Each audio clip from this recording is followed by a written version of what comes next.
Welcome to Thrive Thursday. Every Thursday, I share a recipe that you can make using Thrive Life freeze-dried ingredients. And my motto is, there's no excuse to live off beans and rice when you can make amazing gourmet meals out of your food storage shelf-stable items and ingredients. So, be sure to like and subscribe so you don't miss a recipe. You can always go back and see some of my other recipes I've shared. And as always, you can look in the video description for a link to printable recipes. This recipe and all the recipes that I make, there's a printable version on my blog, as well as my Thrive Life consultant site where you can go and order some of these ingredients to build up your food storage or just for your everyday cooking. Today, I'm going to be making chicken taquitos, chicken and spinach taquitos. Super easy, and you could make your own tortillas, homemade, real easy with, flour and water and stuff. I'm not going to go that extreme. I'm going to use a store-bought, but if you needed to, you could make them homemade. So we're going to go ahead and make chicken and spinach taquitos, and so I'll tilt the camera down and show you. Chopped chicken is actually on sale. Actually, I think the spinach is too. I think they both are. For the month of February. So be sure and check out the monthly specials. And if you buy the specials pack, it comes with a box of 1 can of each item that's on sale, and it's a 30% savings. So it's a great deal to get that specials pack. Great way to build up your food storage with a good variety of foods as well. So, all right, I'm gonna go ahead and tilt the camera down and show you how easy it is to make these taquitos. All right, so the first thing we're going to do is add our freeze-dried spinach. Now, I don't always measure a lot of things. I kind of go by my eye, and that's the beauty about recipes like this, is you can add a little of this, little of that, what you like inside your taquitos. So I did roughly about 2/3 of a cup of spinach, the Thrive Life freeze-dried spinach. And then now I'm going to add some chopped chicken. So remember, this is pre-cooked and pre-seasoned, which makes it amazing. For this, I'm going to add roughly about a cup of that chopped chicken. And make sure we have plenty because, chicken and spinach are the main ingredients of our taquitos. So about a cup, but you could do, even a cup and a third or so roughly, something like that.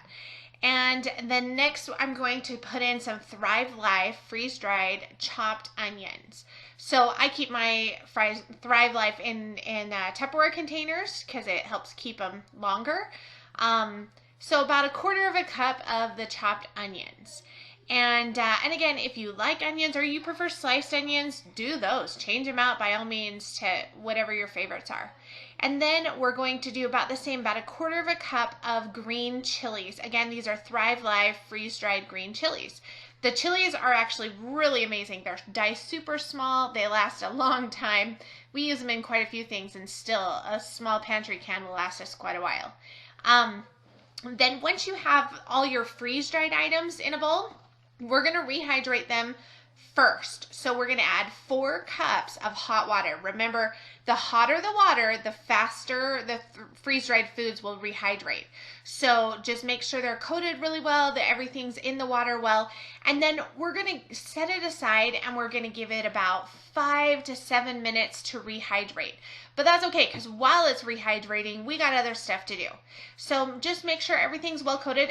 Sometimes I'll stop and stir it every few minutes just to make sure things are still in the water so they can fully rehydrate.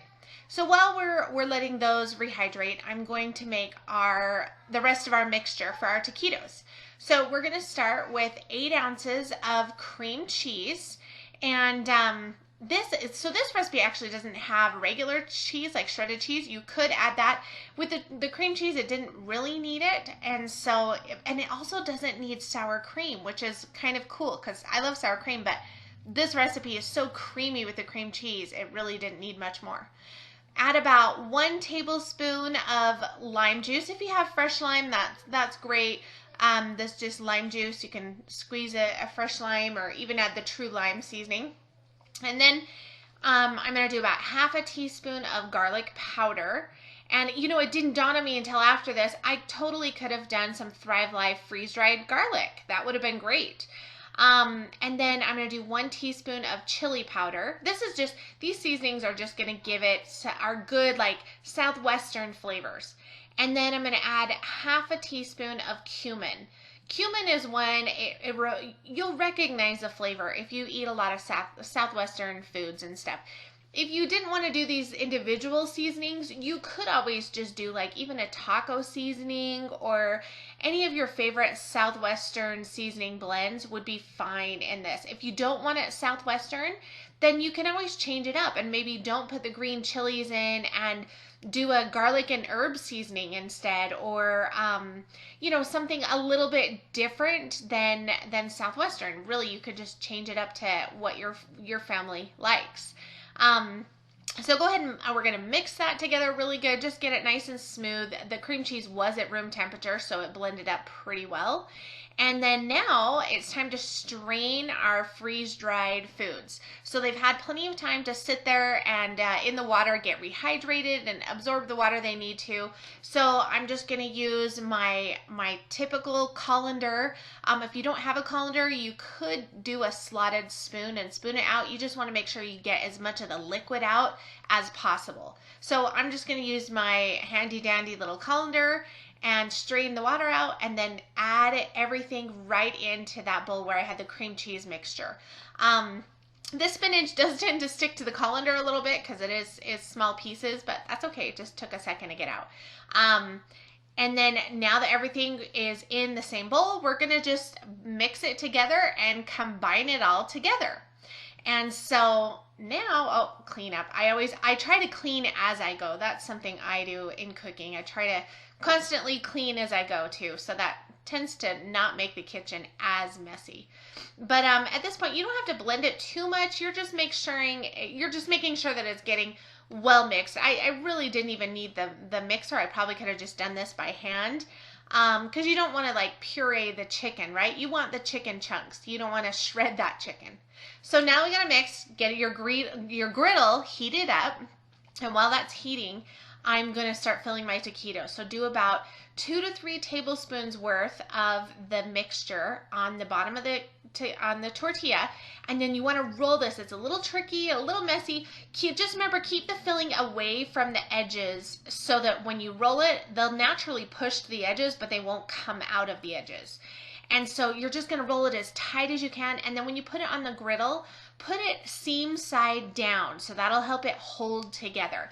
When you cook it this way with the seam side down, essentially it makes the tortilla form that shape, and so it holds itself together. So you always want to cook it seam side down first, and so that'll give it the shape and all that. So for these, I just used up the last of our tortillas. It ended up making 9 taquitos. I think there was a couple I kind of overfilled because I knew we had plenty. So you probably could get 10 out of this recipe fairly easy. Once they are all in the griddle, you're gonna let them cook for a little bit. And then I grabbed this spatula. I don't know what I was thinking. Eventually I clue in and I get tongs, but you're just gonna flip them over. Now you wanna flip them to the back side. So you're gonna cook them seam side first, and then the opposite side next. And the reason is these are gonna kind of make a little bit of a square shape, and that's what you want because you want to cook all 4 sides. Now, if this one was having a hard time staying closed, it didn't cook long enough, flip it around and use the taquito next to it to help it stay closed. You will notice turning them, if you turn them with the roll, it's a lot easier and they won't come undone. So that's something that, and then this end one, it was kind of in the cooler part of the grill, so it's not cooking as fast as some of the middle ones. And then I wised up and I got some tongs. Makes it a lot easier. So once you have 2 of the sides, it's kind of like cooking hot dogs or sausages. You're just going to roll them and scoot them all close together so they support each other. So I've got 2 of the sides. Now I'm cooking a 3rd side, and you're just going to kind of turn them and let them buddy up to each other and support each other. And that way, that's the best way to cook all 4 sides. So once it cooks on this side for a little bit, then we'll flip them over, and now we'll do the opposite side. So we've got 3 of the 4 sides, so there we go. And we're just gonna flip it over and do the 4th side, and then it's done. That's it. It's really not that hard. It doesn't take that long. The longest part about this recipe was probably just honestly waiting for the food to rehydrate, but I was making the mixture while I was waiting anyway, so it's not like it really took a whole lot of time. And here you go. Here's a final product. And that's it. So not too bad, not too long, pretty simple. God, I realized as I was doing this, I totally could have added Thrive Life, the freeze-dried garlic would have been amazing in it, and the cheese as well. I was really, really tempted to put some shredded cheese in these, but I love cheese. So let's try them and see how they turned out.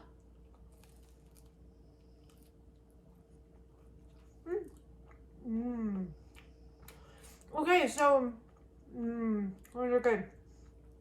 They're not super like, well, they do have that kick. I was gonna say they're not spicy, but that cumin brings in that kind of flavor. Cumin always reminds me of the Chili's queso dip that like queso sauces and stuff have cumin in it. And so it does kind of have that little bit of that taste in it, which would give it kind of that Southwest flavoring, but it's not spicy. It's got that creamy spinach. Mine's dripping out the bottom, so I'm gonna take a bite from the bottom.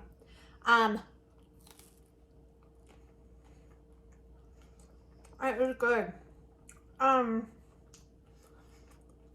These would be awesome with a little bit of salsa, or, I mean, you could add cheese, you could dip them in sour cream.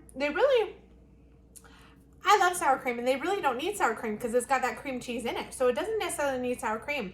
Guacamole would be good, salsa. These are really, really good. We'll have to make these again. So be sure to like and subscribe. Let me know if you try this recipe out. You're probably a better cook at taquitos than I am. So, but be sure to like, subscribe, comment. Let me know any other ideas that you have. You could do the steak ones instead of chicken. There's a lot of variations you could do with this recipe. That would be good, like the steak taquitos or even ground beef or pork. So many options. Just change out the ingredients, like the meats and a couple of things. Super easy. With your shelf-stable food storage. I mean, come on, that's pretty awesome. Who needs beans and rice, right? I mean, they have their purpose. They're great. But anyhow, thanks for watching, and I'll see you next Thursday for next week's recipe.